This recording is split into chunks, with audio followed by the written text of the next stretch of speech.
Welcome to the options menu for something. I'm going to turn on this option right here. This thing that I am playing today has the option to remove all of the music that's going to have licensing issues. I guess it gets picked up by the YouTube copyright bots or something, and they've already planned for that in advance by letting you just turn it off if you're going to be putting the video on the internet. Now that's foresight. One of the many great options available in this game, a game with loads of options, that is called Old World. The briefest possible description of it is that it's essentially Civilization, but it focuses on the Iron Age, on early antiquity. So you're not going to be getting the progress through history aspect of Civilization, but you do get some other stuff instead. And one thing this game has is a very detailed, in-depth tutorial system. It's even kind enough to say well done for just starting the tutorial, so that's very encouraging of them. I actually do like to be pandered to by the tutorials, because usually when I play a game, it's at the end of the day, I'm usually pretty tired, and I usually want it to pander to me as much as possible. I'm back at it again in the options menu. This game has loads of options, as I said, and the reason why it's possibly worth mentioning that the game has loads of options, even though I'm not using them, is it's a sign of quality craftsmanship of a sort. It shows that they were putting a lot of thought into the game. If there are loads of options available, they were considering different player experiences and setting up different possibilities there for you to go through. And that's all good. So what is the game? Well, at a glance you can probably tell it's Civilization. It's very closely modelled on Civilization, and I think I read somewhere that the leading developers of this game were defectors from the Civilization dev team who wanted to go off and make their own Civilization, quite literally with blackjack and hookers, as we'll see as we go along. And here we are, playing, well, some standard Civ gameplay. You explore a map, you have settlers that make towns, and the towns make workers that improve the tiles, which gives you some numbers. All the numbers are at the top there. Not so important. But there's other stuff happening on top of all that. One thing that's different to Civ, though, which we learn early on, is that you can't put a town anywhere. There are certain places on the map that are designated as city sites, like this one here, and you send a settler to a city site to make the city.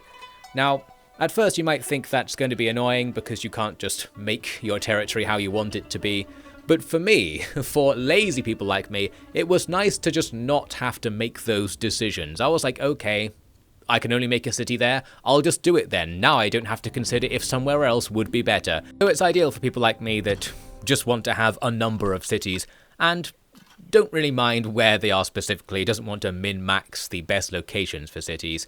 And I am someone like that, but I bring it up because I'm sure there are people out there that would prefer to pick entirely off their own volition. Now here's the other big difference. We can see all these people on the right. Your empire has various characters in it that do things. There's a whole drama and politics system going on behind the scenes, and it really is behind the scenes, we'll come back to that later. And this operates something like a Paradox game, I suppose. It's something like Crusader Kings, perhaps more closely, it's like Imperator Rome, where you have three groups of noble families with various characters, and they'll have traits, and you'll get this text adventure game going on in the background, where you as the ruler are managing these people doing various things. They all like each other and they like you different amounts, and you can change things. Here's the tutorial for changing somebody's religion, and my wife likes me because they converted to my religion, and this probably has some impact on something somewhere in the game. But for the most part, it is behind the scenes, so this is just stuff that happens separate to the game, I suppose. There's quite a lot of it. And we're already about an hour into the tutorial, I would say, by this point in my clips. There's a lot of tutorial. It's very generous with telling you what to do, but it's also not too pandering, so it's not quite as annoying, perhaps, as I was implying earlier. It gives you very open-ended tutorial objectives. It gives you really detailed information about what to do. It's very encouraging about what you should do, and then it just says, now do it, and throws you in there. So it ends up giving you vague open-ended objectives and giving you some freedom about how to complete them, but it did tell you how to do it. In a sort of teaching and testing kind of way. I enjoyed it overall. Now, aside from that, we need to mention the other big difference. I suppose it's not so much of a big difference, but the most interesting difference to me between this and Civ is the orders system. We'll see me using it here to some extent as I fight this random barbarian camp, or tribal camp it is. They're slightly different from barbarians in this game, so that's another difference from Civ. Anyway, the tribes are like city-states, I suppose. What we've got going on here is this orders system, as the game calls it. It's not a game where each turn, each unit will take a move. It's more like you have a certain number of moves you can make per turn, and you choose what they are. Now that might sound like I'm saying the same thing twice, but the difference is that one unit can take a lot of the moves. And that's what these numbers that pop up over the mouse here are talking about. I could move my ship there 3 times in one turn instead of once, just because I can. They've put limitations on it. There's a fatigue system, so you can't constantly give orders to the same unit for your entire turn and just not do anything else. And you probably wouldn't want to in practice either. But perhaps they've put that system in there because they detected something unbalanced could happen if you truly allowed somebody to focus all of their orders into doing a specific thing with one unit, like running across the map or something. And this mechanical style is something I really like. I can't necessarily say that it's good because, well, you don't see it very often. This is similar to what I was talking about in my previous video in Battle for Middle-earth, talking about how it has a negative difficulty feedback loop, and that I liked it even though it's not necessarily a good idea, because it's interesting and rare and gives you new effects for me as a seasoned gamer. Well, this order system is like that, in that it produces interesting effects. It gives you something different to think about. It's like in Valkyria Chronicles, which has the same idea of a number of orders per turn, where the reason it's better, I'll say, than a traditional do one thing per unit per turn setup is that the number of possible moves you can make is 1 billion times larger if any potential unit can move more than one time, and then the number of orders per turn limitation is just a way to balance that effectively so it can't go out of control. And it makes sense too, I think, in a game like this, because it actually relates to something that the game is trying to simulate, that is the ruler's personal resources, their willpower, their energy, the amount of time they are awake during the day. You can focus your energy on micromanaging military campaigns, but if you do that, you can't organize economic improvements at home, because these things happen at the same time in real life, so it represents that mechanic through this numbers system, which I quite like, and it will force you to make interesting decisions about how much you should fight the enemy during a turn if you're at war, if you also want to be doing something else elsewhere. Maybe you want to be cheekily making a wander or something, and you'll have to put some points into your workers to contribute to that. But how many can you put in while still holding the line in a war, something like that? It's going to bring up some interesting decisions that just taking one move with everything every turn wouldn't normally bring up. It's also a little bit faster as well, because you can just do the thing you're focusing on and then skip the rest of the turn. For example, if you're at war, just spend the whole turn doing the war, and then you don't have to go back and do tons of economy stuff at the same time like you might normally have to do in a normal Civ game setup. So what is the downside to this? Why don't I say that I like it if I'm saying it's so good? Well, the downside is actually again related to the stuff I was talking about in my previous video in Battle for Middle-earth. It's a positive feedback loop, because the number of orders you can give per turn is based on things, and those things are based on the number of orders you've given in the past. That is to say, the more orders you can give, the more orders you're going to be able to give in the future, because of the various ways you unlock new orders per turn and increase your order income, so to speak. That means the Civ game problem of always having a powerful positive feedback loop where the player who's winning at the start will almost certainly win by the end is enhanced, because now weaker players can't even take actions in the game to the same extent that stronger players can. If your economy is bigger, you're allowed to build more buildings just because the game lets you click more times per turn. Nothing about the economy comes into it, you just are allowed to try and become stronger. Whereas weaker players are not allowed to do that, and that's going to cause them to become relatively weaker, and that is the positive feedback loop. So in this game, it's more intense than in something like Civ. It's more the case that whoever's winning after 50 turns has won the campaign. And this isn't necessarily always a bad thing, because you don't know for sure that's going to happen, but as somebody who's played a million games that are like this and have that mechanical setup, it almost always goes that way. You're always correct if you start calling who's going to win very early in the campaign by just saying, I have more points, I'll probably win. Well, you always do, because that's how the game works. If you have the number early on, you'll also have the number later on, because the number is based on how much number you had earlier on. And having more positive feedback loops just makes that even more closely correlated. So, while the order system is very fun, I don't necessarily like the way you get orders, and you could even make it a negative feedback loop. You could make it so that the bigger your empire gets, the fewer orders you're able to give, because it becomes harder and harder to do things. For example, giving an order to somebody who's far away from your capital costs more order points, because it's representing the real-life difficulty of doing that.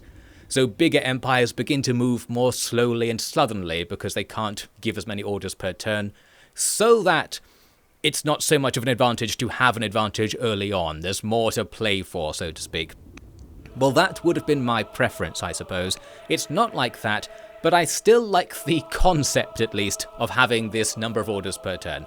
So what we're going to do now is conclude my usual early commentary rant and actually commentate on some things happening in the game. With the small caveat, actually, that I have another quite large rant to make about this game that I'll make after some stuff about the tutorial campaign has happened. Here I am doing the legendary off-ED bother to click on the buttons part of the campaign, which happened really early in the game for some reason. I actually checked out what all the buttons did, well before I actually needed to look at them. Normally it's absolutely the other way around. So we saw a family tree there, here's a tech tree as well. Obviously, because it's not going to go very far into the future, there aren't that many techs to go through. But what the techs actually are doesn't matter in a game designed like this. All techs in all Civ games just change some numbers, so you can just make it so that the later game techs change the numbers in an interesting way, no matter what the tech is called. So it doesn't necessarily matter that we're not going that far into the future, you'll still have the same range and power on your units as if you did. Here's a feature I quite liked. There's a reminders menu that tells you stuff you can do that's sort of tangential to the game, and you might easily forget to do it, and this includes things like managing the behind-the-scenes characters. So we can assign them to be governors of cities sometimes. Occasionally you can make them do missions. You can often pay money to have characters like you more, or get them to convert each other to different religions, things like this, which may be of some use in the background, and the reminders just tell you that you can do this effectively. And that's pretty easy to forget, so I can see why the reminders are there. Although it does bring up the question of, well, if it's so separate to the game, if it's so forgettable, that you need a reminder system to keep it in the game, does this mean it needs more integration? And I'll eventually argue that it does. But for the meantime, the reminder system was useful. Here's a look at the law screen, something like the civics in Civilization, where you're picking what your civilization is like, so to speak, but it's just loads of dichotomies. So there I was, becoming a tyranny, and because of that, I can't have a constitution. So there are a load of change the number in one way or another decisions to be made there. Here's another interesting feature that I discovered. During this tutorial, you're not allowed for Rome, your enemy in the tutorial, to see you before a certain point. And they spotted my scout here as I was walking along. I thought I might be out of their line of sight. And it immediately says, well, you lost the campaign. So that's a pretty big shift, apparently. Well, they're just doing this, I think, to highlight the fact that if you do make a mistake, you can just go back in time. The game is extremely forgiving in that you can undo most actions, including going back into the last turn after ending your turn and changing things about it. I don't think I've ever seen such a forgiving undo system in a game. I'm lying because I just remembered that some of the Fire Emblem games let you do something like this. Well, anyway, you can retake actions. I don't think I ever really did it while playing the game because I'm just too good. Well, actually, it's more like I just made wrong decisions, thought that was stupid, and didn't do anything about it because I wanted to see what would happen effectively. I tend to Iron Man things because I'm lazy, not for any other better reason than that.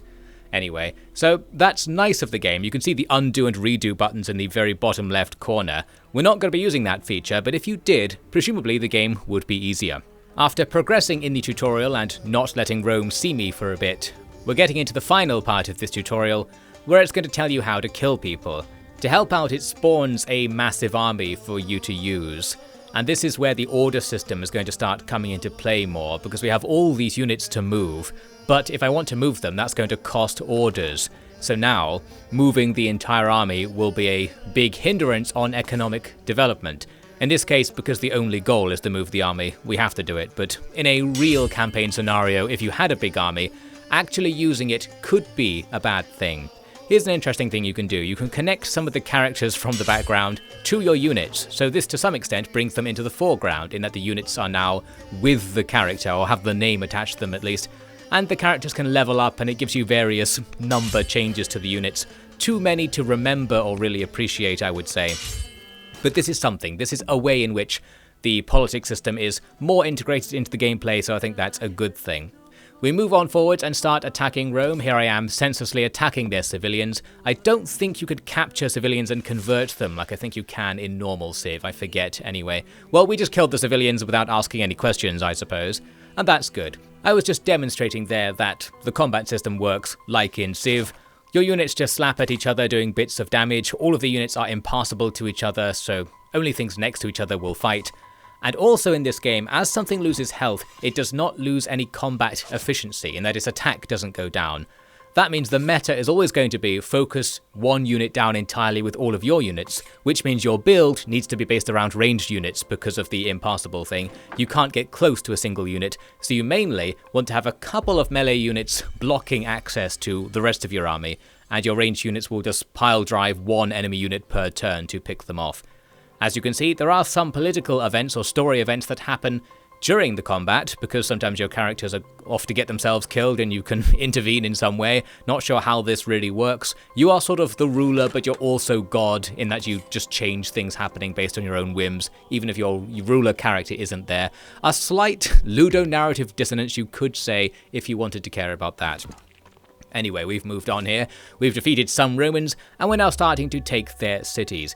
But this is a good moment to mention the way the politics doesn't necessarily gel with the gameplay. In a case like this, where you're in the middle of fighting over a city, the enemy is just attacking you, and you're probably thinking, here's what I'm going to do next, or you're thinking from the last turn, I'll do that thing I was thinking of doing in the last turn. And we have what I like to call pace breakers, where a different aspect of the game just enters the game and begins to happen, and you have to do it first. In this case, it's all of these random things I'm doing here.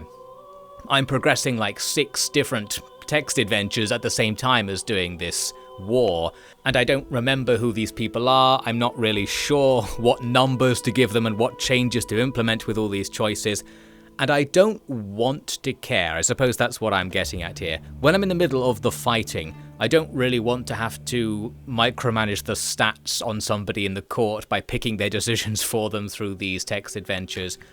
And this is my overall complaint about that system. The way it's just a different game, effectively. It's not like building your economy, and it's not like controlling your units on the map, in that it's not a real-time process where you have a single train of thought, a single strategy that you're enacting. It's a series of interruptions to that strategy. And here's another one. Even as I was doing something else happens. This is useful though, because it allows me to get a unit onto the map that's blocking the enemy's access to this town I'm besieging here, so that's quite good. And we can just sacrifice the unit as well. Anyway, so interruptions was the point I was trying to make before I interrupted myself there. I didn't really enjoy in the tutorial the politics aspect just happening while the gameplay is happening, and it brought to mind a very obvious way to do it differently that I think I'll talk about in a bit once we start a real campaign and we see the real, in the wild version of the politics system. For now, it's time to just pile on the enemy. There is another potential ludo-narrative dissonance to point out, if you like, in that each turn is supposed to be 1 year. So it takes you like 10 years of attacking one guy to eventually kill them. You could interpret this as a vague abstraction, that these sieges just took a very long time, we were on and off war during the years and eventually took out the enemy army, something like that. Anyway, once it's all done, we've taken a city, and this is essentially the end of the tutorial. The tutorial implied you were going to have to take out Rome as a civilization, but you could actually just take out a bit of their territory and that will do. Overall though, the military aspect is quite easy to manage. If you've ever played Civ, it's as simple as Civ, and it has the same leveling up system as Civ as well, so it's very closely ripped off from Civ. I'm going to put that forward as both a good and a bad thing. It has the same upsides and downsides. If you liked the warring in Civilization games, it's almost exactly the same here. Although I think one thing that's different is that to capture cities, you have to stand on them for a while after decapping them from the enemy. So they go into a neutral state, I suppose, after taking out the enemy's units there and depleting the city's health, whatever that means in the context. And then eventually it will become your city as well. But of course there's more stuff to deal with here, just more pop-ups. Here was an interesting pop-up. This is the sort of thing I thought the story events, the text adventure events, should be more stuff like this. Not things that are about specific people in your court, but are about laws, about societal developments, or in this case about a religion appearing and we can react to this in some way. Whereas this sort of event, where it's like, who are these people? I have to intervene in some drama between these people in the court, and they're probably in my family or something. I don't really want to know who they are because they're just going to die soon. Time is passing, and I can play the game without knowing who they are to the extent that I just want to ignore them. But it's popping up in my face. So I have this very broad and abstract criticism that I'm making here. I kind of wish this wasn't happening, even though I think all of those events are really well written. I think it's possibly the best example of the text adventure that pops up during gameplay I've seen in the several games I've played that do have this feature, such as Imperator Rome. But I didn't really like it when I saw it before, and I don't really like it now either. I feel like it's just something else, it's separate to the game, but I'm not going to criticize it too heavily, both because, as I said, I think it's well done for what it is, and because there are so many options in this game to mitigate it. That we'll take a look at, and I ended up not minding it so much, as we'll see if you can get later into this video. Another point to mention along that topic that I thought I should add is that in real life, I am just the most asocial goblin creature, and that might contribute to the fact that I don't want to know who's in my court or want to know anything about them. I have zero immersion, I refuse to see them as other human beings. I'm just sitting on my own, ruling my kingdom. Can you guys just do your own thing and leave me alone, okay? You decide who to marry. I'm busy moving my slingers across the map. This is my attitude to real life, and it was the attitude I wanted to have in the game, but it kept interrupting me. Now, as we saw, we completed the tutorial, but there's plenty more tutorial to do if you want. This game is extremely accessible. It's so good about allowing people who don't really know what they're doing to get into this. This is a game that I think like anybody could start playing, because it's got so many ways to learn the game, including 4 more tutorial campaigns that we're going to skip right here. There are some real campaigns down here as well. You might think, being a Civilization clone, it's mainly going to be random map, procedurally generated games, but it does actually come with what you could call story campaigns, and in my opinion these are pretty good. I even think I might prefer these to the main game that comes with the Civilization-like genre, the whole random map system, because random map 4X games are kind of a solved problem for me. You can always just tell who's going to win straight away, and the most interesting part about it for me is just exploring the random map and seeing what was generated. Once you've done that, it's like, well, we could play the game, but it's going to be roughly the same every time. I don't care enough to actually do it. Well, that's my opinion after playing like Civ a whole bunch of times over the years. Here we have instead some story campaigns you can do, where you're fighting a set challenge, you're facing a set challenge, I should say, and it gives you various objectives. You don't have to do all of them, but you get a better score if you do more.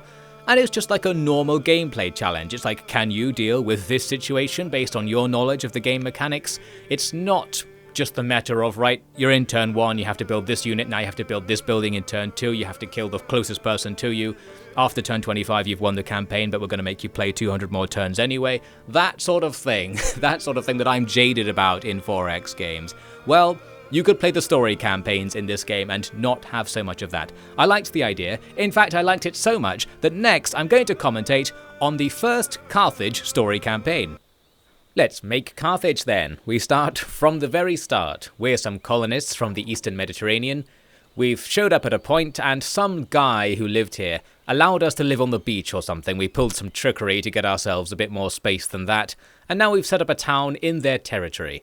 But the locals may not necessarily like us colonizing the area, and we have this option early on to be nice to the Numidians, or be submissive, I should say. We can give them some of our resources for 40 years in exchange for peace with the main local faction. Peace being a distinct state from truce, which is the default state. When you're at peace, I think you can't immediately start a war, And it also affects the AI's behavior towards you, so they're going to be less aggressive because we've got this treaty with them. This proves to be useful because the Numidians actually control tons of the map, as it turns out. But they don't control it fully because they are a tribal faction, and it's the same deal here with the Libyans we're contacting to our southeast. The tribes don't use all of their territory against you. They don't act like a player, effectively. They're not one entity. They're just lots of towns with the same identity to some extent, and they all act independently. So, we don't have to worry too much about the fact that we are just this tiny faction on a map that's full of bigger factions, because they're not really going to act against us. We saw me there being harsh towards the Libyans for two reasons. One, because I was nice to the Numidians, so I need to be harsh to somebody to give myself an enemy to fight, and because you get legitimacy by being harsh to them. Legitimacy is a currency that, to some extent, feeds into how many orders you get, so getting legitimacy early on is important, as early as possible. And there are various ways to get it. I think achieving objectives that the game will give you is one way of doing it, so doing little quests effectively. Another is through the exploration system, which we see here. Just revealing the map gives you legitimacy, so you want to reveal the map as early on to get as many orders as you can early on. And I quite like the scouting system in this game, both because this legitimacy thing makes it more important, but also because it's more rewarding, you could say, because it directly rewards you for scouting. You get money for looking around. Every time you discover useful tiles, you just get some cash for whatever reason. So that's nice. Another reason to look around. Another thing you can do out here is look for ruins, which you occasionally find. Here I found one with this strange icon beside the title, and clicking on it takes you to a Wikipedia page with more information about who it was talking about, this ancient civilization we've discovered. I'm not a huge fan of things in a game that close the game effectively when you click on them, so that's something. It's nice, I suppose, but we're not going to use that feature going forwards. For some reason, I had to put my tab back to Fever 105 from Vice City. I don't think I was listening to it while playing. I don't remember. Anyway, we're back in the game, and this is another of the kind of pop-up events that I like, because while I'm railing against pop-up events, I think they're good if they're about something high level, as mentioned earlier, like your diplomatic situation. And moreover, they're good if you trigger them. I think that's something we're going to be getting back to later in my ranting. And finding the ruins is an example of something you actively trigger happening, so it feels less like an interruption. It's more like something you did, and you're more involved in the gameplay. It's got better game feel, you could say, that vague description people sometimes make of a mechanic. Anyway, moving on, we've got some various objectives you can see towards the top right, and what I like about this mode is that you don't have to play this like a classic Civ meta, where your only goal is to kill the person next to you and take it from there. It gives you all these objectives, and they're just relatively easy things that you probably will do eventually. They're a nice way to learn the game as well, because they're not too hard, and you'll have to learn all the basic mechanics to do the various different kinds of things it asks you to do. It's just nice to have actual milestones to reach in what is usually an open-ended, non-linear sort of gameplay experience. Thinking, yeah, I can get 500 stone eventually, that's a workable goal. Here's an example of the kind of pop-up I don't mind as well, a pop-up that is about you as a player character. Broadly speaking, in this story campaign, this first one at least, because there are so few characters, you're such a small civilization with a tiny court, there's barely any personal drama for you to deal with, so it's not like there are 5 things that come up one after the other at the start of each turn, like in the tutorial experience I was having. Now it's more like something will occasionally pop up, and it's about like you or your wife or your son, the important characters in the roleplay, I suppose. So it's a bit more Crusader Kings-y in the immersion level of knowing who the people are and knowing why they're important, things like this. So I enjoyed that more, is what I'm saying. Another pro pop-up point to make. We learn going into this next turn that the Libyan hovels are going to send troops against us. So our hostility towards the Libyans is starting to pay off, quote-unquote, in that we're actually going to be fighting them soon. And what I liked here is it gives you the option to take fighting the Libyans as one of the campaign goals, but you don't have to. So another way to customize what you're supposed to be doing, you get to choose what the objective of the campaign even is during the campaign. I don't think I've seen that before, but it's a really good idea, I thought. And in this case, I'm going to take the option to just give dyes to my noble families, because I had some ideas about where to get the dyes from and thought that would be the easier goal. So that's quite nice, isn't it? Adds another layer to your strategy. You can actually change what the victory condition is while you're playing based on information you've gained in the campaign to try and find something that's easier for you, or something that suits your role playing if you're playing it more like that. So that's all very nice. I'm continuing to find out that the Libyans have tons and tons of troops going all the way along the coast, but as mentioned, they're not going to work together. So while we have barely anything, we're actually not under that much of a threat from them. I'm only at war technically with the barbarian city you can see up there to the top left. But with the barbarians I found a useful way to deal with them, a very Carthage-y way to deal with them. If you click on units that are just out in the field, you can straight up buy them. So this is to represent the Carthaginian reliance on mercenary soldiers. You can buy off the troops of the various unaligned factions and have them join you. So now we suddenly have a little army, one that's probably strong enough to take this barbarian town and give us a new city site that's surrounded by resources. That's going to look good for us. I like this idea, a nice in-universe themed mechanic. I don't know if you can do this as other factions, since I didn't really play much as other factions, but I liked the idea, and I especially like the idea if it's a Carthage unique thing. In the spirit of criticizing the pop-up text adventures once again, here was an interesting example that had a little meta aspect to it as well. I'm doing something with my son here, he's got some drama about shoes. Doesn't necessarily matter, but it changes some numbers that will come into play later if he becomes the ruler. I wanted to mention the second pop-up that comes up afterwards, Distracting Child. A pop-up actually appears about how this kid is annoying me and distracting me from my duties. Well, quite, game, well, quite. So at least the game is acknowledging my issue here, and at least the game does give me another choice of two objectives to take. I really like the idea that even though it's a scripted campaign, you don't have to go towards a certain victory goal. You can customize it a bit and be more economical rather than military, which is essentially what I'm doing with my choices here. Although later on we'll get into the military stuff just because it's too advantageous not to do.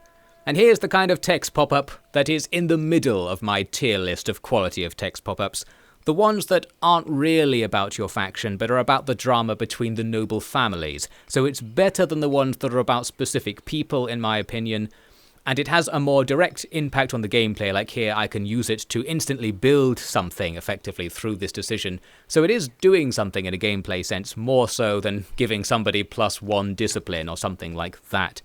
That's a middling tier one, where I could take it or leave it. It's time to mention the tech tree. The tech system has the randomized option thing, which you see occasionally in games these days. Not a huge fan of this. I prefer to just pick from the tree anything that's available. Although because the tree's fairly narrow, giving you a selection of 4 different things oftentimes is actually all of the things you could have picked from, so the random element isn't that strong.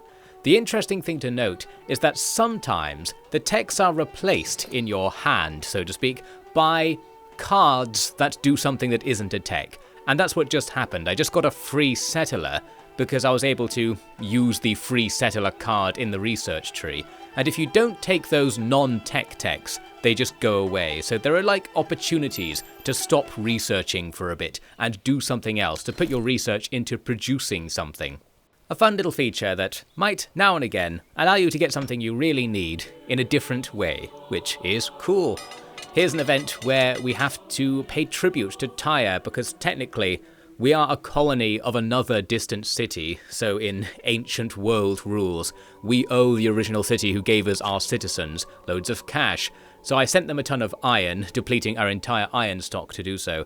I'm doing this strategically because iron is a resource usually used for making units, and I don't really intend to make that many units because as Carthage we can just buy units. Therefore, we can pay off Mummy Tyre so they don't come and invade us or anything like that, and still be good economically. Here we are taking that barbarian town with the barbarians' old army that we bought off them, so that's nice, and that free settler I just got can be used to build the city there.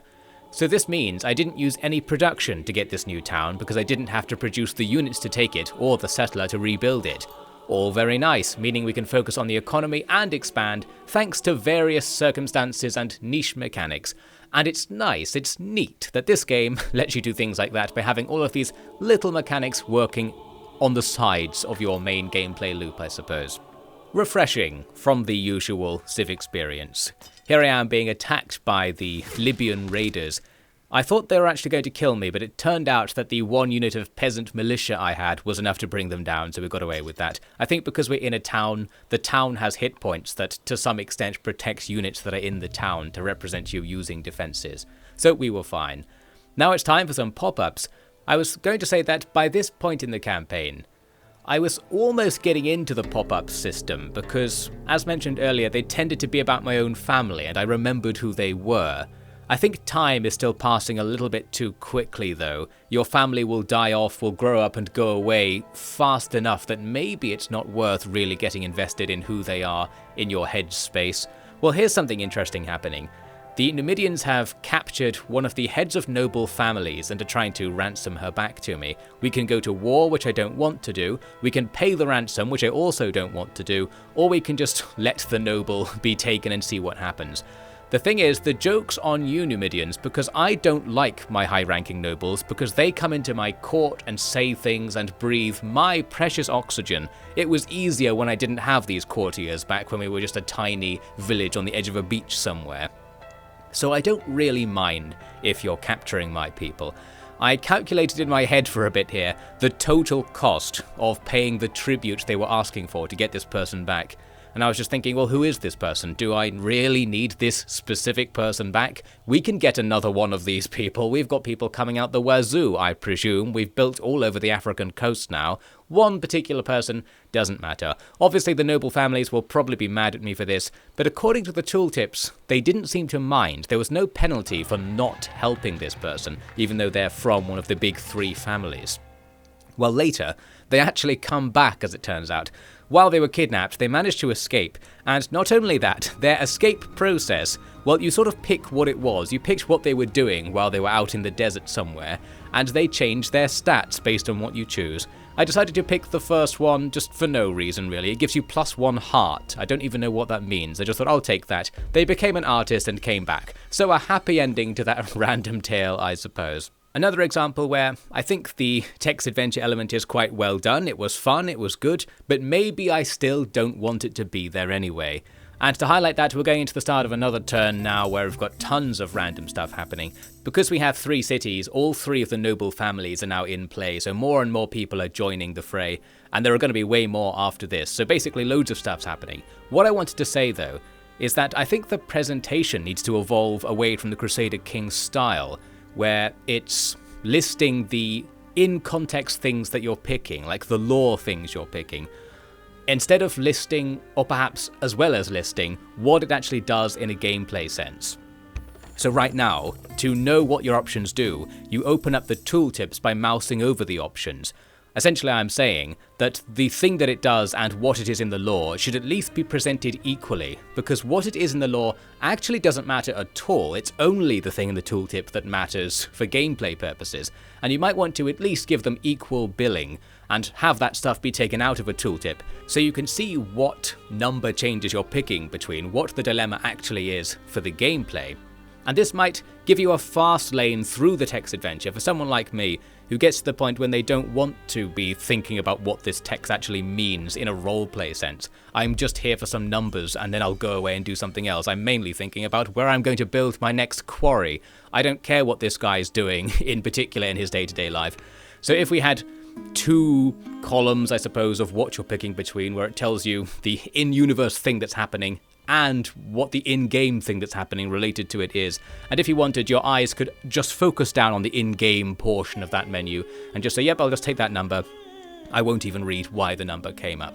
Again, I'm just at odds with what the game's trying to do here, and I feel like there is some justification to be at odds with it because of this pace-breaking idea. I'm going to repeat myself because I'm doing a meta thing in my commentary once again where I'm annoying you as revenge for the fact the game was annoying me. So I repeat myself and take a long time to say the same thing over and over again because that's what was happening to me in the game as I fought through thousands of text adventures based on all these people coming into my life. Got an achievement for that one, so that was nice, don't really remember why.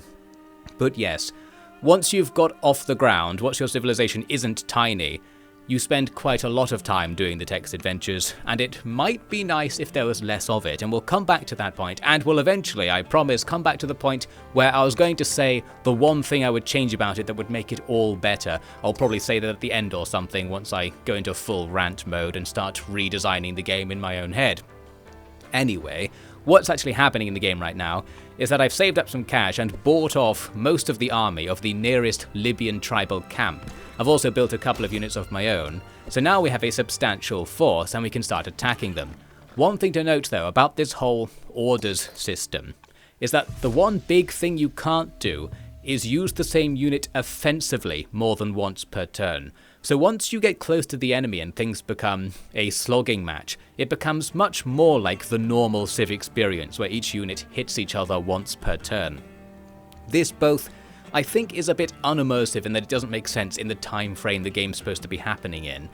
Not that Civ ever made sense, but in Civ it made so much less sense, it was so much more of an abstraction that maybe it didn't matter. Here, where it's less of an abstraction but still doesn't work, maybe you need to have the ability for a battle to take place or something, or for a war to be very fast. I don't know what I'm saying, but the point I actually wanted to make is that the ability to attack more than once per turn might serve that goal I was just gesturing towards vaguely, and I think would serve the goal of being strategic. And what I wonder is, did they try that and actively decide against it for balancing purposes or not? Because again, I'm thinking of something like Valkyria Chronicles, where you can attack with the same unit over and over again for your entire turn, and there might be some weird strategy that requires you to do that, or gives you an advantage if you do that, and just ignore the rest of your army and have them do nothing. There is the possible balancing concern that if you're allowed to attack multiple times with one unit per turn, then you need to have all units in the game be vaguely balanced. Otherwise, the only meta would be to deploy one good unit and just use it over and over again constantly, and you wouldn't really have an army. So maybe they were trying to avoid that by forcing you to have lots of different units so that you could attack lots of times per turn. Whether that's necessarily required or a good thing, I don't quite know. You might be able to actually simplify the military system by just having your unit be called Army or something like that, just be a unit with some stats, rather than saying we have one unit of swordsmen that's taking up an amount of space equal to a city and you can't walk past it, this sort of thing. Well, once again, I'm already starting to redesign the game in my head, which I tend to do all the time while playing.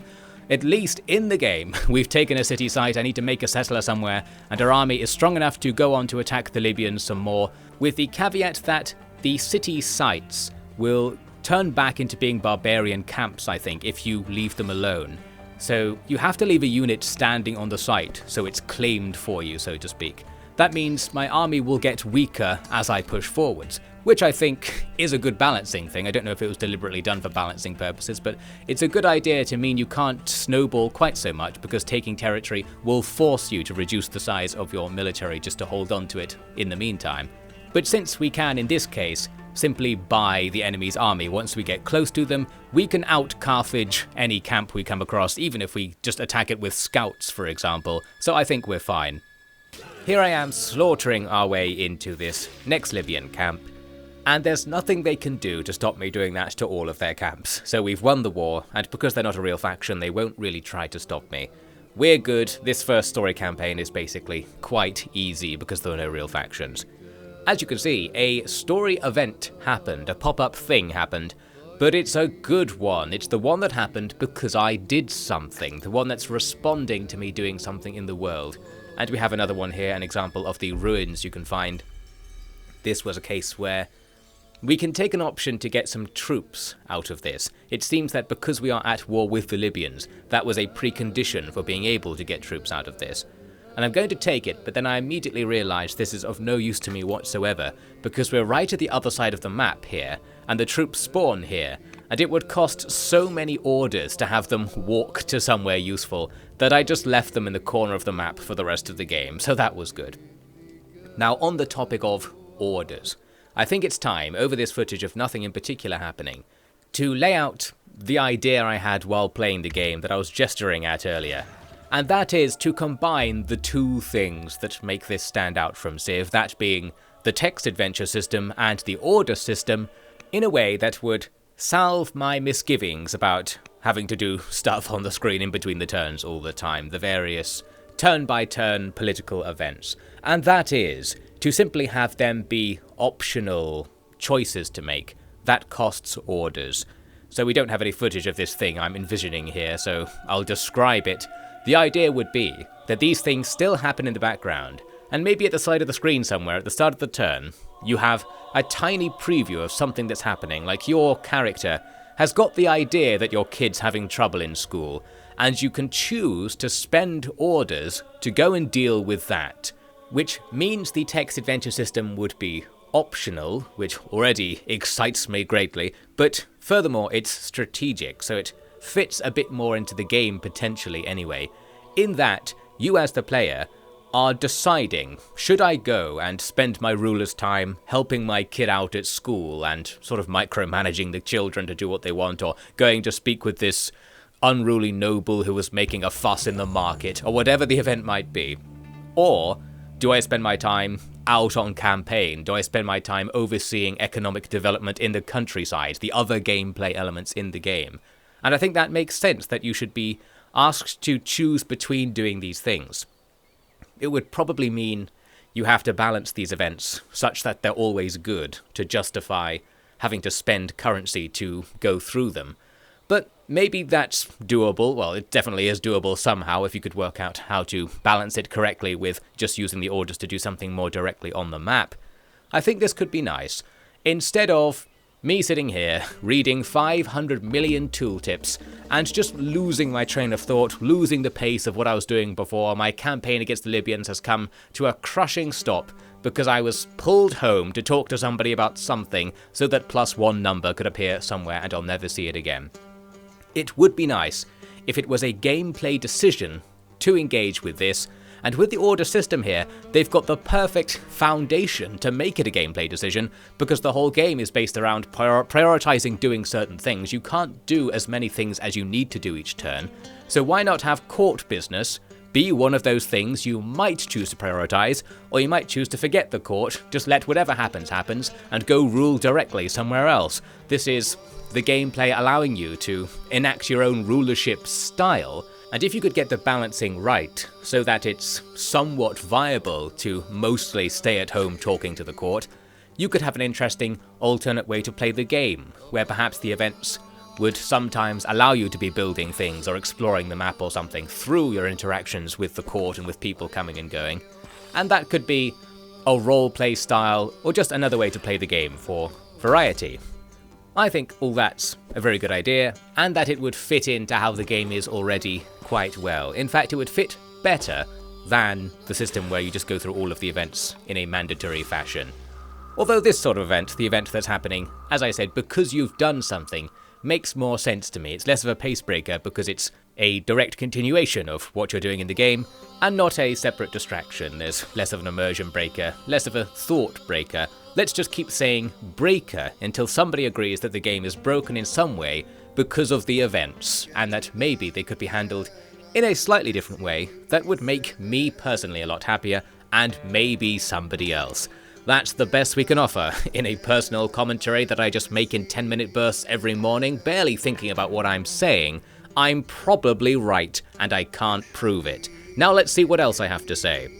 Here I am a bit later, taking out the final Libyan camp. So that's that, one of the two factions is dead, and now we can gradually take all of their cities. We also have this nice option to slightly preserve Libyan culture, because our ruler is wise and thinks about such things. So that's nice, an example of the events having different endings if your stats are different. But then again, the whole stat system is something that I'm sort of against as well, so I don't know where I'm standing on this. Maybe just stats for the ruler would be ideal, and then not managing the stats of everybody else, whose stats I presume don't feed into the event system so much. Not quite sure. Well, we know what we need to do now. We'll grab settlers one by one and build all the city sites up to have cities all along the coast. Do I need to do this? No, but what I was thinking is that because the story campaigns happen vaguely in a sequence, and it's said that the starting conditions in the next story campaign will depend on what you did in the previous one if you want to load a save, an old save, into the new one. So either you have a preset campaign 2, or you have a campaign 2 that is based on the result of campaign 1. So with that in mind, I thought I'll get the best possible result to campaign 1 to make life easier. However, along the way, that idea was destroyed for me essentially because I ran out of patience, you could say. Here I am, getting the final rune and completing the game, so to speak. At the top left, you can see it says Victory Achieved Gold. I've done enough of the random objectives to now win the campaign. I've still got half the campaign left, so I could go and complete the other 2, which gives you the highest victory condition, the Epic Victory or something, I think it was called. But I only really need to do that if I do intend to take this save on to the next campaign, and in the process of doing all this stuff, I decided that I would not. And the reason for that is in the stuff I'm not showing you, which is a bit confusing.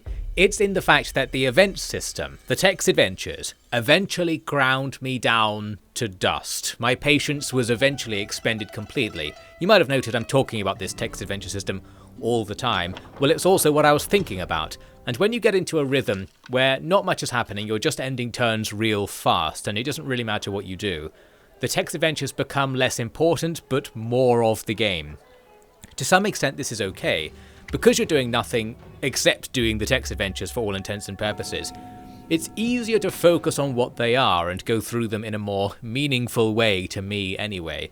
But they also matter less, and they're more interrupting the flow, because you're just going through more of them per minute as you constantly end the turns. So, what happened is I was destroyed by the text adventure system, and by the time I got to the point when I had a really strong position in campaign 1, I decided I can't do this again. I'm not going to play campaign 2, let alone 3 and 4. It goes on for 3 more sets of games after this. So we end in this great position where we have all of the right-hand side of the map under our control. We have a massive army lined up against the Numidians, because the next natural thing to do for the next 30 turns or so would be to start capturing Numidian towns and try to just settle the entire map to be in the optimum position by the time the game ends at turn 100.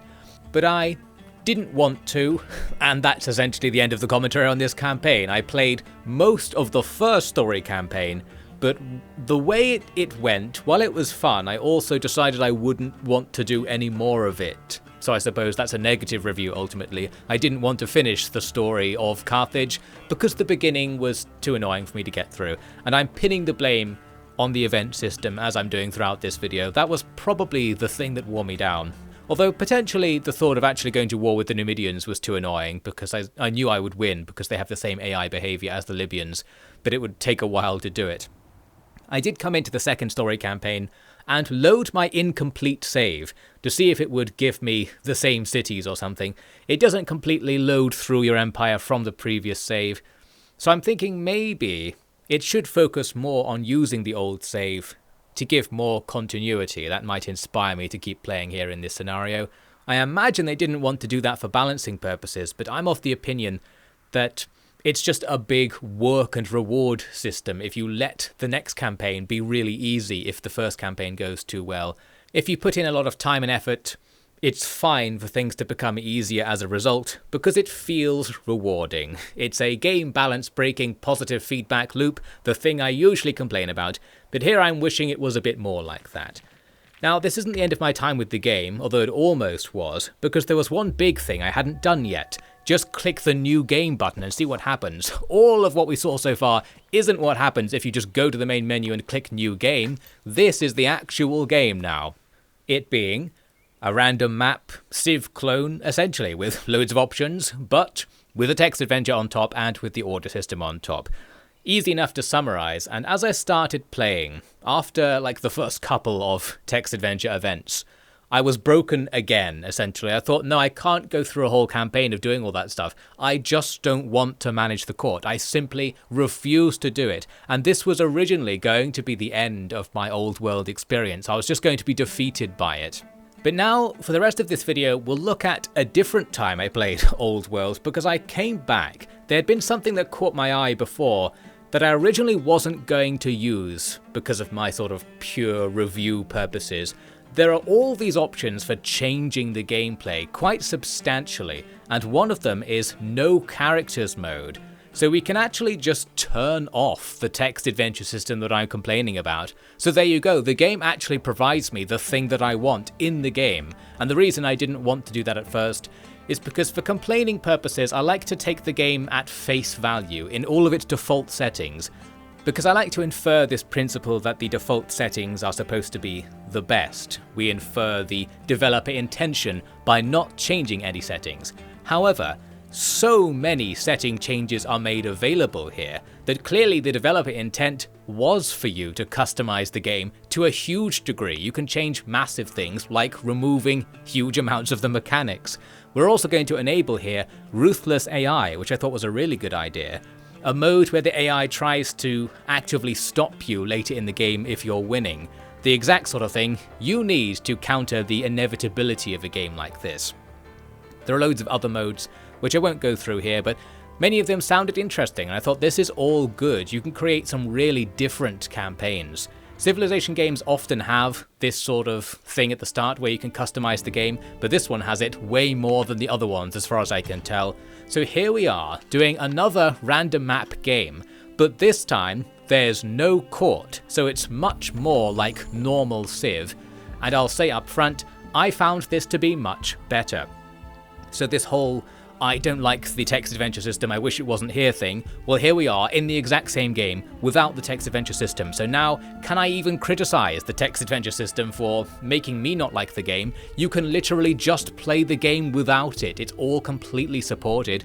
And yes, I did like it more, and this completely rescues the game for me. So that, well, has become the most remarkable thing about this game in my memory now, that I didn't like it at first, but I could literally change it so that I did like it without having to mod it or anything like that. And I think that's really good, because you don't really expect in a game for the developers to provide very large-scale options like this. Or at least, I feel like the audience shouldn't or won't expect this. To put it another way, they could make a very similar amount of money without providing these features in the game. But there are so many options in there that it gives off the vibe to me that there's a lot of interest in game design and user experience. They didn't decide upon a optimal user experience to go with. There was debate, there was question about what would be best, and they give the player the option to customize it because of that. The old "there's no perfect pasta sauce" argument. Essentially allowing the game to be played in different ways means it's going to have the most possible enjoyment, the highest enjoyment ceiling for a wide player base. And here I am benefiting from that, so I have to point it out and rant positively about it. One negative thing to mention, since we're here, is that the tutorial system does reset when you hit new game, so it did not recognize I had played the tutorial or played another campaign. But you could go into the options menu and turn off the tutorials, as I did earlier. So we're now back in the game, vaguely knowing what we're doing. We've already discovered some places to put cities, we've discovered one of our opponents. But there's another thing to mention about Old World, which breaks the usual meta somewhat in the random map games. And that is, it's not a balanced start. And this is crucial, because if it was a balanced start, what I would do here is, because I just discovered Persia, I would expand towards Persia and I would try to kill them as soon as possible. But in Old World, the random map games start you in a weaker position to everybody else. You're supposed to be an upstart civilization coming into a somewhat already civilized world. And that means you're not going to have the capacity to fight the other factions right away, most likely at least. So you'll probably want to do something else first. Whether this is better or worse than the standard setup, I don't know, but all I'm saying is I prefer not being compelled to attack my neighbour, because it's now not obviously the best strategy. That allows me to think about something else. This is sort of personal to me as somebody who considers attacking your first neighbour as soon as possible to always be the best strategy. Here's a game where it isn't, but I would have expected it to be, so that was another mix-up. That worked in my favour, I think. I prefer it like this. It's nice that it doesn't have a balanced start. Although in the options, I'm pretty sure you can set it up so that it does have a balanced start if you prefer that, because it's just that sort of game, and we can only praise it for all these different options, really. Now we see how the tribes will factor into a random map game. They're going to be the easy faction that we can fight early on instead of the other main players. So you have a few sites like this one where you can freely make new cities. Then you'll have to start fighting the tribes, and it's none other than the Numidians once again haunting us. I'll have to actually fight them this time. As for the economy building, I'm not really doing it in a very thoughtful way because the game recommends you what to build on each tile, and for the most part I'm just going with what it recommends. It doesn't recommend what to build from the cities, so there's some decision making going on there. It's time for me to get a military unit by the looks of things, having discovered that we're now out of options. It's time for us to invade some people and get some more territory. The other thing it recommends is technologies, as we can see here. There is a tiny star next to military drill, meaning that's the one the game is saying you should take. But you can look at the tech trees and see where they're all leading and maybe take your own path towards something else. For example, I took pasture there. I don't remember why. It's a technology that lets you use horses on the map, I think, so maybe I had some somewhere I was planning on building upon. Who knows? Soon enough, we're at war with the Numidians, and in particular, I've found this Numidian camp to our south that's really near Carthage, so another blast from the previous campaign here.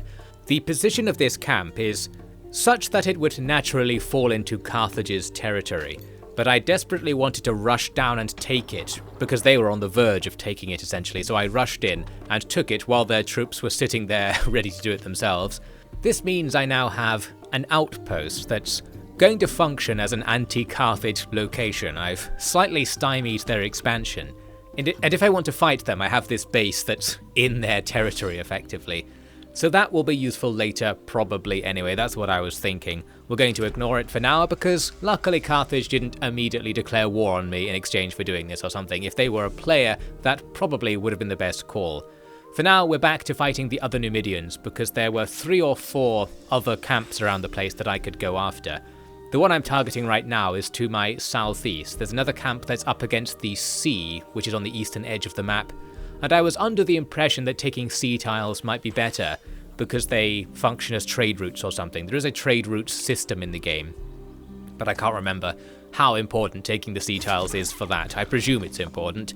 But we're also fighting in the north. There were 2 Numidian camps to our north, so I had to fight up here as well, because now we're at war with them. They will occasionally send these raiding parties to attack us, meaning I do need to split my forces, which slows down my advance.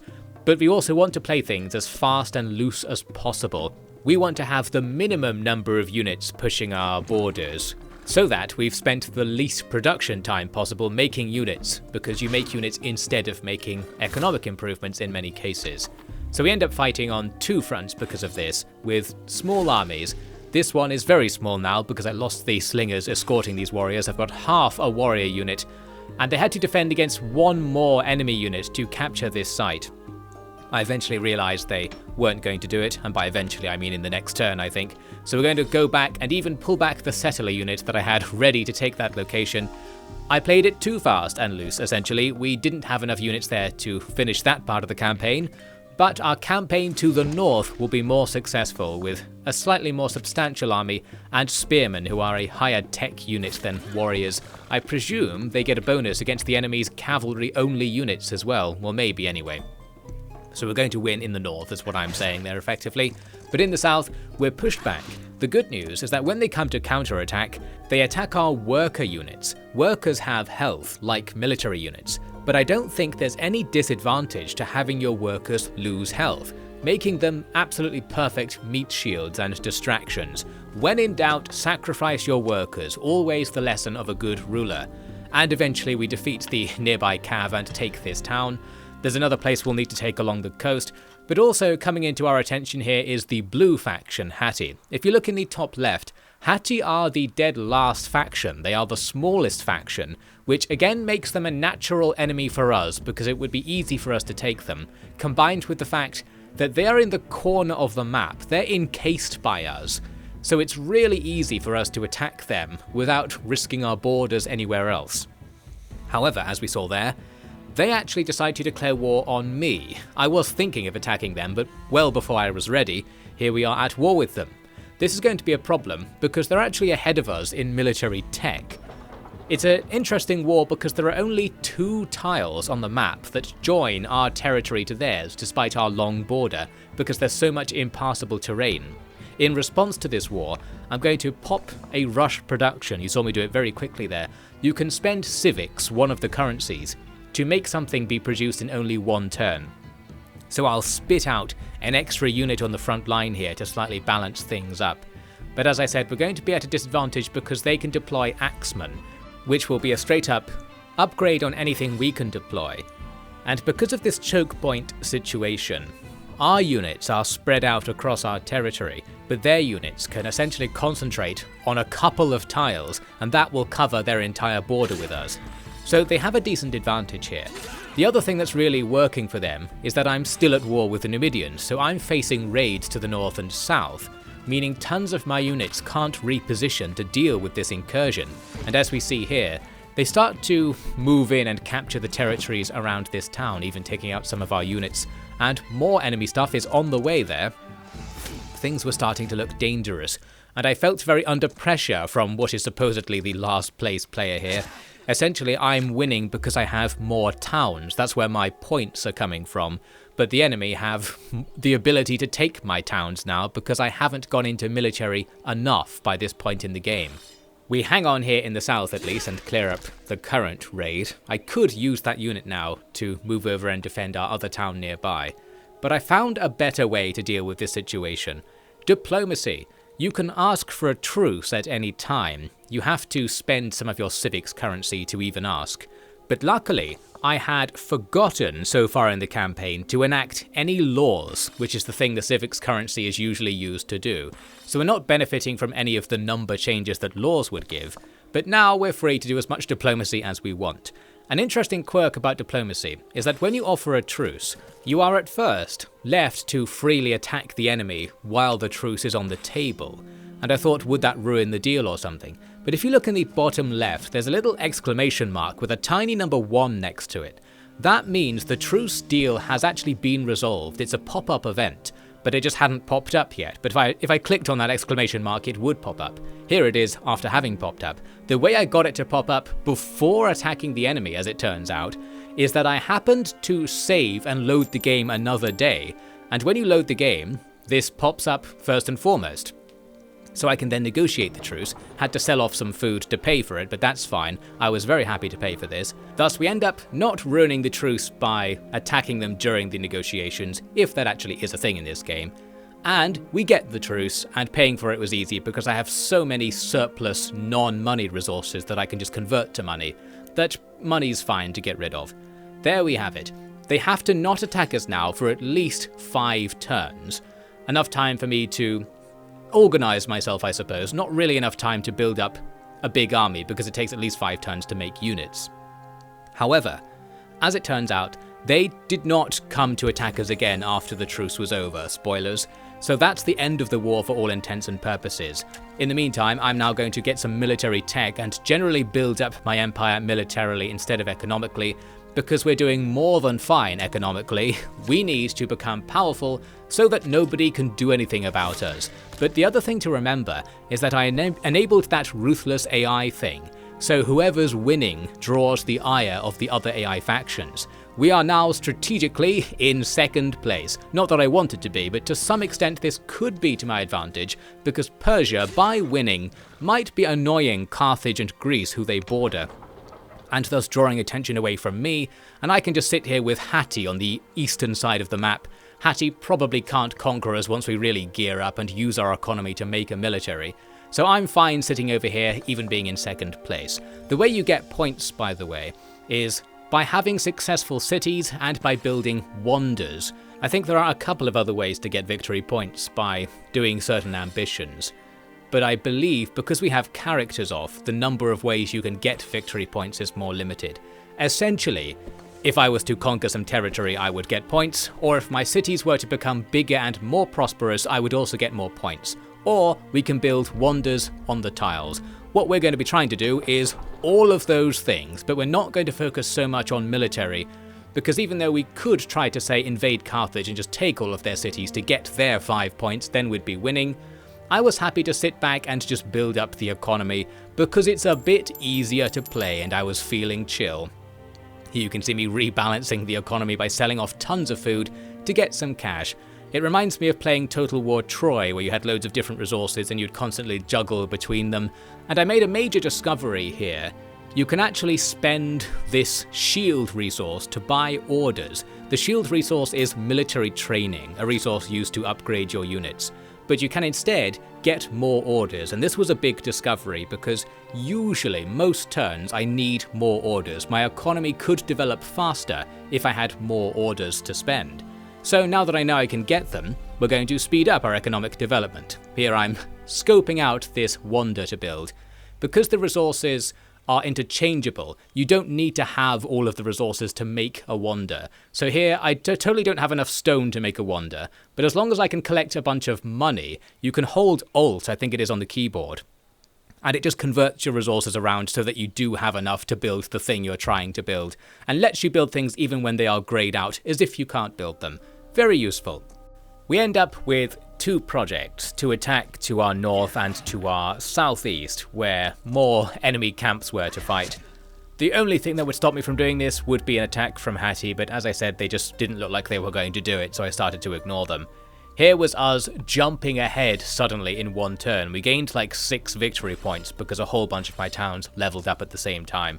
They have a level that's a bit different to the Civ leveling system. It's not so much based on population. I think it's based on their culture level or their quote-unquote prosperity, whatever that is. In some way, if you leave a town for a while, it levels up. So we gain a whole bunch at once. We're now winning. Could that be a problem? Could the AI do something about that? Well, for now, they're not going to, so we're safe. The interesting thing to me is that looking at a point like this in a campaign, normally you'd be able to just call it and say, we win. And I was complaining about that earlier, saying the mechanics of this game make it more likely to be like this. But here in practice, well, we've twisted things up a bit because of that asynchronous start, and because the AI has been put onto ruthless mode where they might team up against me. While it seems like I'm going to win, I probably have the biggest economy and such, and have the most potential. I'm not guaranteed to win as far as I know, maybe because I'm just the first time player of this game. But I was compelled to keep going beyond the point where I started to win, to try and continue to win. Now we get some good news from Hattie. As we saw there, they entered a peace treaty with me, and I think that means they have to give me at least 5 turns of warning before they go back to truce or something, or back to war. So if they were to attack me, I would know in advance and could spend some time preparing. But I don't think they can attack me anymore, because in the time they let me build up, we're now so much stronger than them that there's not much they can do. We are literally first and they are literally last. They probably won't contend against us, depends how the AI is programmed, I suppose. I came to notice that I was deficient in one way, economically at least. We don't have many orders. During the end turn sequence, in the bottom left you can very briefly see how many orders the other factions have. And I realised I had way less than everybody else, so I'm clearly doing something wrong, and that's going to be having a compounding effect every turn. I've been missing out for the last 70 turns on something, and it was this, making these garrisons. I essentially forgot to build them, because in the character mode, you gain orders through character events, through increasing your legitimacy score I mentioned earlier. So without the characters, you have to focus on making a load of this particular building that gives you more orders. And maybe the AI was doing that and I wasn't. So I've been hamstrung this whole time by just ignoring that potentiality, and we've not had as many orders as I would have liked to have most of the time. Well, now that we know that, we can start to build back. But yes, I'm sure if I had known that, I might have actually been at this point in the campaign further ahead to the extent that I could call the campaign. So to some extent, my enjoyment of the campaign was partially based on the fact that I was playing poorly, and that's probably a good thing, although that could be remedied though. If I was to play well, I could also increase the difficulty level to add some more stakes to the game in that way. Well, whatever, I'm trying to say that something good was happening. I was enjoying playing the game, and played further than I would usually like to in a strategy game, and some more interesting things did happen along the way. For example, one town I wanted to take was actually secured by Hattie in advance of me getting there. So it seems we're going to give them something in exchange for this whole truce agreement.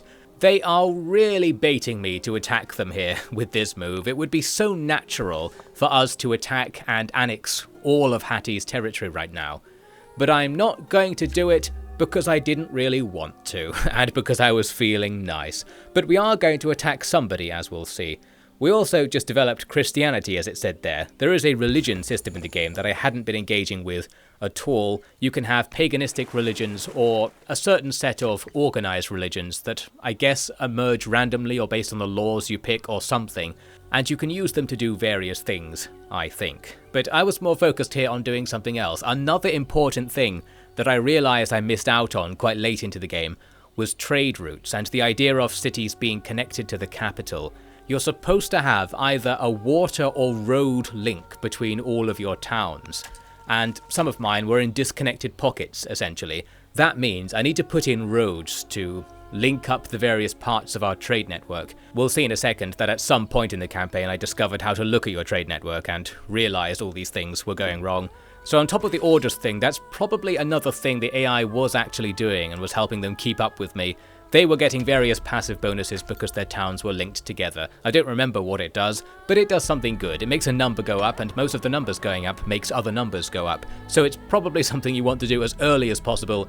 Here I am 100 turns in, finally remembering to do that sort of thing. Now another trade network topic arises here as I look at Lixus, a city owned by Carthage. Their territory has expanded over a road I just made that now breaks off part of my trade network from another part, so I'm having to put another road in the background. But basically, it would be very natural and economically beneficial for everybody if I owned Lixus instead of Carthage owning it. It would be very neat as well. It would give us a flatter border with Carthage. So with that in mind, I started thinking maybe we should do something about Carthage. Another factor that led me towards doing this is that Persia, the second place player, our main competitor effectively, are at war with Carthage right now and have troops who appear to be going towards Carthage. If Persia was to do very well in the war against Carthage, they might overtake us. We don't want all of Carthage's stuff to go to Persia, and we ideally want at least this part that's next to us to go to us.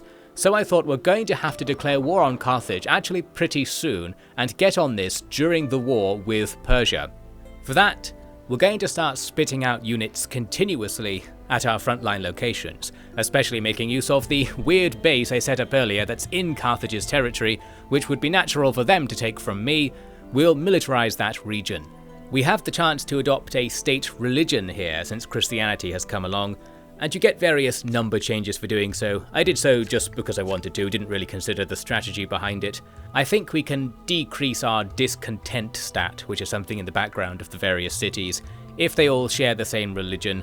So we're going to force Christianity upon our empire, and we're going to attack Carthage. We're just going to do some Rome stuff. It worked for them, I suppose. Sometime later, we have Lixus very surrounded by units, making no secret whatsoever of our intention here. If this was an actual player, they probably would have done something about this, but maybe even then they wouldn't be able to because of the whole Persia situation. Essentially, we're going to take this place. We just made the declaration of war. Let's get started. We're going to employ a lot of these archer units. I mentioned earlier that there's a sort of range DPS meta in the game, just because a lot of melee units won't be able to be used since everything blocks each other's paths. You want units that can shoot over other units ideally, and the basic archer unit has 3 tiles of range, so they're going to be essential to keeping the combats going once the field is clogged with, well, mostly my own units in this case because it's mainly just me on the field. Archers good, that's what I'm saying. I used the archers to fire at the elephant for a while, but we're not going to try and finish it off because you take counter-attack damage in melees, so that's another reason to just fire at things from range. Up north, we need to contend with this fortified unit. There are 2 kinds of fortified too, and I think this one is both. One is standing on top of a fort tile, that gives you some buffs, but you can also use a fortify order, which makes a unit get stronger over a period of 5 turns, I think, as if they're digging in. So that unit was doubly fortified because of that, meaning, while we have numbers on our side, it's still hard for us to kill them. But it's not going to be enough for them to stop us, so we'll eventually kill them. We don't have enough orders to use all of our army every turn, so the order system is coming in here. And again, leaning towards a meta where having a small number of good units is quite a lot better than having a big army, because with a big army, not only are you going to block your own paths and line of sight half the time, you just can't give them orders half the time as well, or all the time in this case. A lot of my troops can't be used, especially if you want to do economy stuff at the same time. And perhaps especially in no characters mode, where maybe you have fewer orders than you do in the main game modes, because you don't have events and legitimacy points to give you extra orders. Not sure how that's balanced. Another interesting thing is that civilian units like this monk also block the paths of your units, so you have to kill the civilians to advance. I think in old Civ, in normal Civ, civilian units are on their own tier, their own plane, and you can just walk through them with military units, and maybe that even captures them and converts them to your side. In this case, we have to kill the civilians because they're standing in my way. Even if it's one guy, we're gonna have to kill them. There's no way around it. We'll tell the Geneva Convention that, and they'll probably be fine with it. To be fair, it's the Iron Age. People would complain that we're too woke if we don't deliberately target civilians. And to some extent, that is still the case today. Our war never changes, so they say. Well, let's get the hashtag Carthaginian lives don't matter trending as we slaughter our way into this city. We have to kill the units in it and the city itself to take it, so that will take a while. In the meantime, we can watch Persia fighting Carthage. This is why Carthage can't really stop us. They're very distracted with what's going on over there. They had way more units on the Persian front, probably because that war started first. So really, we're just being an opportunist here. Although, even if they did commit against us, my army is pretty big compared to what they have, because I can just spam stuff out now. We have the biggest economy. There is probably nothing that can be done, so we're obviously actually in a positive feedback loop here where I'm going to win almost no matter what I do, because I could probably just attack and conquer Persia if I wanted to guarantee that I win the game. So we are beyond the point where there's any tension left in the campaign, I suppose, but I still wanted to see what would happen, just because I've never won a campaign in Old World before. Let's see what the "you win" text box looks like. That's what we've got left at this stage. We take that city that I wanted, and then I thought, well, we know where Carthage is now. We might as well go and take their capital, because otherwise there'd be nothing to do. We might be able to just click end turn until we win on the economy at this stage, but for the sake of playing the game, let's play the game. So here I am, standing around outside Carthage itself.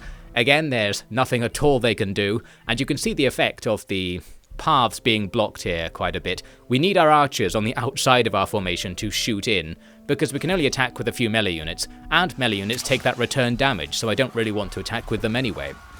So ranged units all the way, and the range is just out of control in many cases. Like, archers can shoot over multiple mountains and hills to hit the town, and shooting arrows into the town does take it somehow. As I said, the towns have hit points, which I guess represent their siege defenses, although it's not like in Civ 6, was it, where the towns are also units unto themselves that attack you, where them having health made a bit more sense.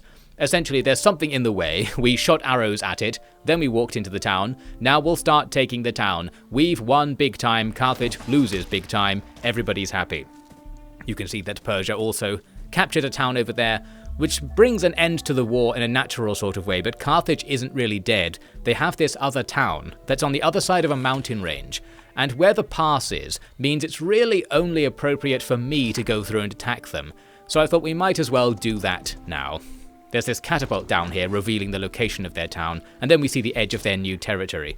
I didn't really want to send everything to go down there because you'd have to click too many times, and I thought, well, there probably won't be much down there. However, I was not quite correct, so this last bit of the war got a bit messy. I think they were able to surprise me, because they have loads of this militia unit, like this guy who just came out of the fog of war and took out one of our guys. These militia, while you can make them, I believe what's going on is your worker units can be converted to militias in an emergency. And this is an emergency for Carthage, so they've got rid of their civilian population and armed them to send them against us. Hatti, our old foe, converted to Christianity, our state religion.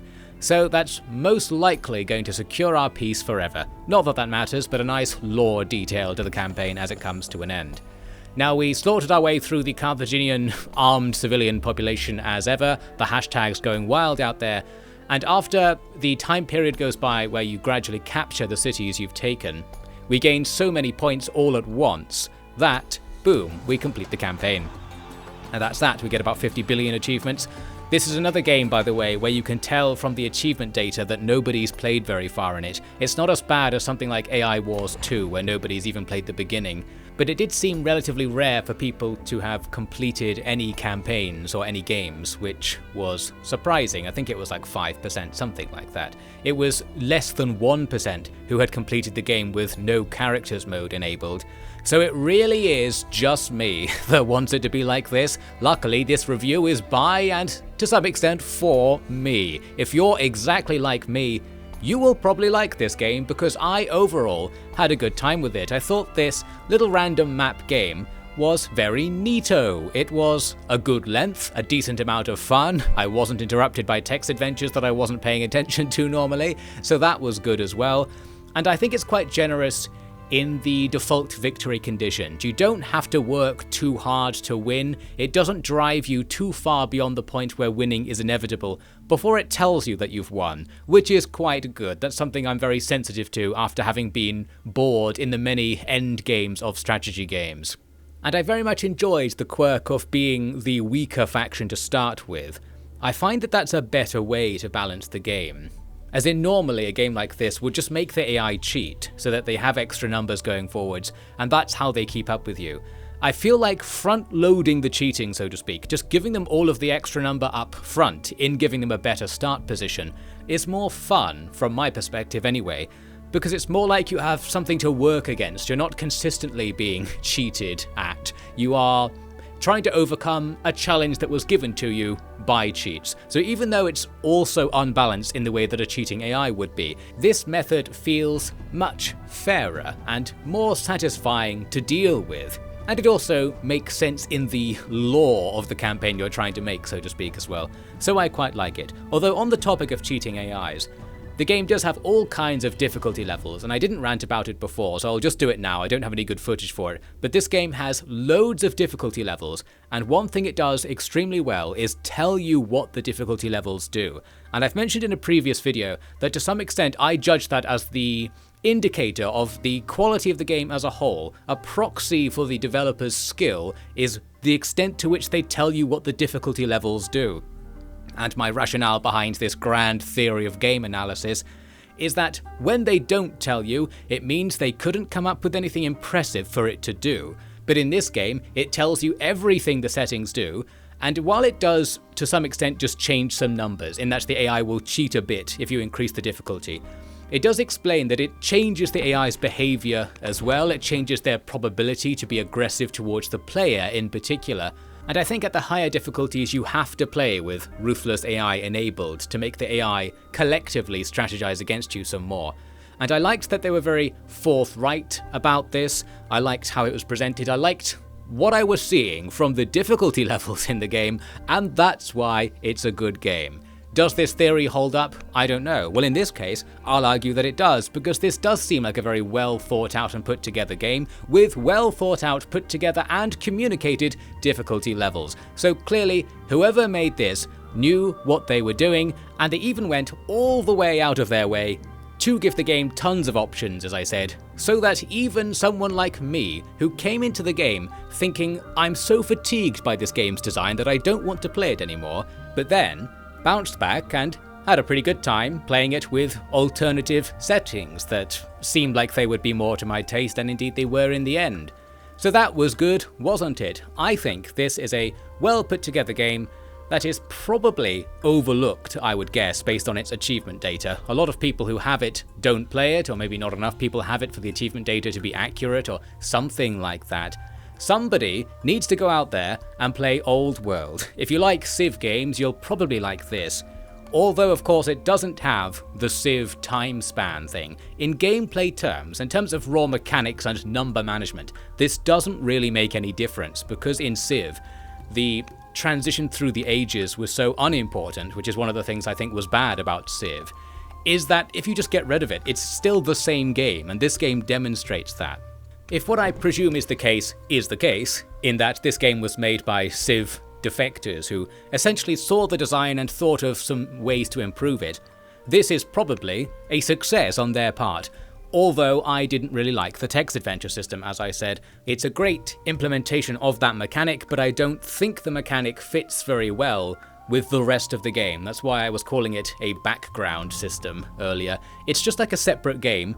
This game functions perfectly well without it, as we just demonstrated, and I feel like it needs to be integrated into the game, possibly in the way I said earlier, where it's a strategic choice to stay at home and be involved in the story of your kingdom more, or to go out and be more involved in the economy stuff on the game board. To bring my commentary to a conclusion, I think what I've been saying this whole time is that while I didn't really like this game, I still think it's good anyway. Somebody else would probably really like it. And I really appreciated all of the options it gives you basically. This enabled me to play it more. I didn't end this video 45 minutes ago because of that. And I came away with a more positive impression of the game because of that as well. This wasn't a massive rant about the text adventure system ruining my life, just a small rant about that, but otherwise the game improved my life overall, I think. Quote for the back of the box from me is going to be, I didn't like the game to the extent that I didn't want to finish even the first part of the first story campaign, but it's still really good. Something like that. Make of that what you will. And this is a game that really enables you to make of things what you will, which is pretty good. Of the games I've played recently with a big mechanic that I was annoyed by or didn't like, this has been my favourite. There's another back of the box quote of some kind. The next game I'm going to be playing is Star Sector. That's another game that also has some big mechanics that I'm going to complain about. The thing is, that time, I might end up complaining about all of them. I haven't quite decided yet. We're going to do a somewhat thorough game rant analysis of the game Star Sector at some point. I'm out of here.